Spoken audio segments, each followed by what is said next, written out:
আর এদিকে কাঠফাটা রোদে নবগ্রামে নির্বাচনী প্রচারে এলেন আইএসএফ প্রার্থী শাহজাহান বিশ্বাস।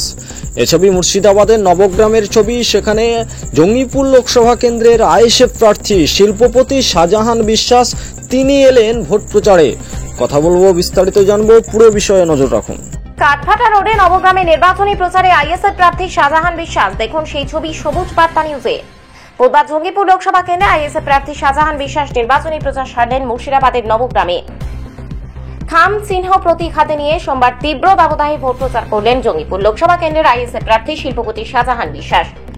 জঙ্গিপুর লোকসভার নবগ্রাম বিধানসভার বিভিন্ন এলাকা পায়ে হেঁটে কখনো হুটখোলা গাড়িতে চেপে ভোট প্রচার করলেন আইএসএফ প্রার্থী শাহজাহান বিশ্বাস। প্রতিটি মানুষের কাছে গিয়ে কথা বলেন এবং তাদের খাম চিহ্ন প্রতীক প্রতিটি মানুষের হাতে তুলে দেন এবং সকলকে খাম চিহ্নে ভোট দেওয়ার আহ্বান জানান। তিনি বলেন, আমরা ভোটে জিতলে প্রথম কাজ হবে গঙ্গা ভাঙন নিয়ে কথা বলা, কিভাবে গঙ্গা ভাঙন প্রতিরোধ করা যায় সে বিষয়ে কথা বলা।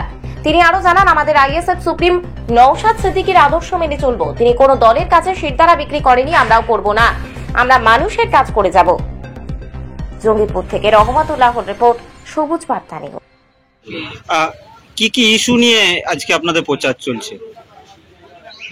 ইস্যু বলতে আমাদের শিক্ষা নিয়ে, স্বাস্থ্য নিয়ে, আমাদের রাস্তাঘাট, বিজলি, পানি, এসব আছে। কারণ এসবগুলো মানুষের জন্য প্রয়োজন। এই লড়াইটা কার সাথে হবে বলে মনে হচ্ছে? এই লড়াইটা জনসাধারণের, আমার লড়াই। জনসাধারণ দেখেছে আমাকে লড়ে জিততে হবে, তার জন্য জনসাধারণের কাছে ঘুরছি। আর জনসাধারণ সবাই সাড়া দিচ্ছে, চিন্তা নাই আমরা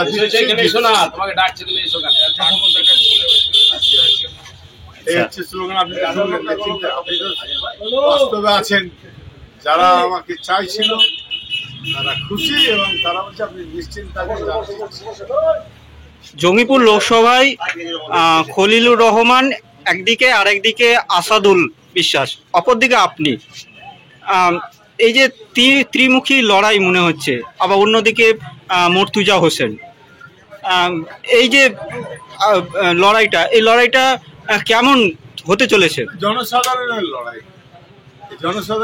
জনসাধারণকে যাকে চুনবে সেই জিতবে।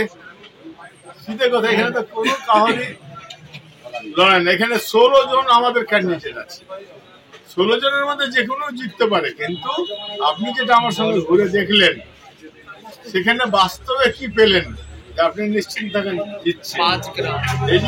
এই যে আমার যে শিক্ষার সাথে লড়াই, শিক্ষার জন্য আমাদের আলিগড় ইউনিভার্সিটির ব্যাপার নিয়ে, সেখানে আমাদের এলাকার ছেলে এখানে আলিগড়ে যদি পড়ে তাহলে আমাদের কতটা সব দিক দিয়ে সুবিধা হবে।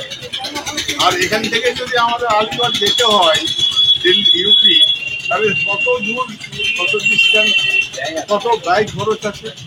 এটা আমার সাহেবের বাড়ির আমার ছাত্র, ইনি আমার ইনারও ছাত্র, সবাই জানে। এই এলাকায় প্রচুর ছাত্র আছে, ছাত্ররাই বলছে স্যার নিশ্চিন্ত থাকেন, আমরা ভোট করে দিচ্ছি, আপনি জিতবেন। এবং আগামী দিনে যা যা আপনার প্রতিশ্রুতি দিচ্ছেন, গঙ্গা ভাঙন থেকে, আমাদের ইউনিভার্সিটি থেকে, মেডিকেল কলেজ করা থেকে নিয়ে আমাদের সব ডিপার্টমেন্ট খোলা আলিগড়ে।